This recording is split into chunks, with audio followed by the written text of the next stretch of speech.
হরে কৃষ্ণ। সবাই কেমন আছেন? কৃষ্ণের কৃপায় আশা করি সুখে আছেন। আজকে আমি ভগবানের জন্য তৈরি করব ছানার রসা। এখানে নিয়েছি 1 কেজি পরিমাণের দুধ, তার মধ্যে দিয়েছি আস্ত একটা লেবুর রস। ছানা ফাটিয়ে একটা পরিষ্কার কাপড়ে আমি ঢেলে দিচ্ছি ছানাটা। সম্পূর্ণভাবে ছানাটা চিপড়ে নিগড়িয়ে তারপরে আমি এখানে একটা পাটা উপরে রেখে দিব। ছানাটা তৈরি হওয়ার জন্য সম্ভবত 1.5 ঘন্টা সময় লাগবে। এই একই প্রসেসিং করে যদি 2-2.5 ঘন্টা রাখা যায় তাহলে কিন্তু পনির হয়ে যাবে। পনিরটা একটু হার্ড হয়ে যাবে, রান্না করলে নরম হয়ে যাবে। এখানে আমি নিয়েছি রাজমাও ভগবানের জন্য আজকে রান্না করব। প্রেশার কুকারে দিয়ে দিচ্ছি রাজমাটা সেদ্ধ হওয়ার জন্য। কয়েকটা সিটি উঠলেই আমি এটা নামিয়ে নেব। এই যে আমার রাজমা সিদ্ধ হয়ে গেছে, এখন এটাকে ধুয়ে নিচ্ছি ভালো করে। এখানে আমি ভেজে নিব ভগবানের জন্য। ভগবানের জন্য 5-6 প্রকার ভাজা করতেই হয়। আমার তো সম্ভব হয় না সবসময় 5 রকম ভাজা করার, কারণ বাসার সবারই একটু একটু গ্যাসের সমস্যা, তাই ভাজাটা খুব কমই খাওয়া হয় বা অ্যাভয়েড করা হয়। তবুও ভগবানের ভোগে দিতে হয়, একটু মিলেঝিলে সবাই খেয়ে। একটু পাঁপড় ভেজে নিব পটল ভাজার সাথে। পটল ভাজা আর পাঁপড় ভাজাই আজ ভগবানের সেবায় যাচ্ছে। এখানে খুব একটা আমি ভাজা করতে চাই না, কারণ আমার ছেলে ভাজা দেখলেই ও সব তরকারি ফেলে ভাজা দিয়ে খেয়ে নেবে। রাজমা ফোড়নের জন্য দিয়ে দিচ্ছি 2 প্রকার জিরা, একটা শাহি জিরা আর একটা আস্ত জিরা, নর্মাল যেটা আমরা সবসময় বাটাতে খেয়ে থাকি। দিয়ে দিচ্ছি দারচিনি, এলাচ, তেজপাতা, সামান্য একটু টমেটো, কারণ টমেটোটা গ্রেভিতে কাজ করবে। দিয়ে দিচ্ছি স্বাদ মতো লবণ, হলুদ। এখানে দিয়ে দিচ্ছি কাজু বাদাম, পেস্তা বাদাম আর একটু কাঁচামরিচ বাটা। আপনি চাইলে এখানে বাদাম নাও দিতে পারেন, কিন্তু যেহেতু নিরামিষ আইটেম আমাদের পুষ্টির একটু ঘাটতি থেকে যায়, তাই বাদামগুলো বেশি ব্যবহার করা হয়। দিয়ে দিচ্ছি সেদ্ধ করা আলু, কারণ বাদামটা হচ্ছে আপনাদের যারা নিরামিষ বা ভেজ খেতে পছন্দ করেন বা পুষ্টির সাথে প্রোটিনটাও প্রয়োজন, তারা কিন্তু বাদামটা ইউজ করতে পারেন বাটাটা বেশিরভাগ তরকারিতে।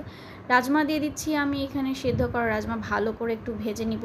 রাজমাটা ভালো করে ভাজা হয়ে গেলে সুন্দর একটা স্মেল আসবে। আর এখানে আমি ছানাটা আগে থেকেই রেডি করে রেখেছিলাম কাপড়ে মুড়িয়ে, যে একটুও জল নেই এর মধ্যে। এখন আমি ছানাগুলো কেটে নিব, পিস পিস করে নিব চাকু দিয়ে। আর এখানে অবশিষ্ট যেটুকু ছানা ছিল আমি খুঁটে নিচ্ছিলাম, যেহেতু ছানা আমার বাসার সবারই অনেক বেশি পছন্দর একটা খাবার। আর সবচেয়ে বেশি পছন্দ আমার ছেলে করে পনিরটা ও বেশি পছন্দ করে। ইসকনে বা নিরামিষ রেস্টুরেন্টে গেলে পনিরটা ওকে খাওয়াতেই হয়। এখানে রাজমা একটু ভাজা হয়ে গেছে, আমি এখানে সামান্য পরিমাণে জল দিয়ে দিচ্ছি গরম মশলা গুঁড়া। আমার তরকারি আমার কমপ্লিট হয়ে গেছে, এই যে হয়ে গেছে। এখন আমি এটা নামিয়ে নিব। দিয়ে দিচ্ছি রসার জন্য ফোড়নে তেজপাতা, জিরা, দারচিনি, এলাচ, আলু ভালো করে ভাজা করে এখানে হলুদ লবণ দিয়ে দিচ্ছি।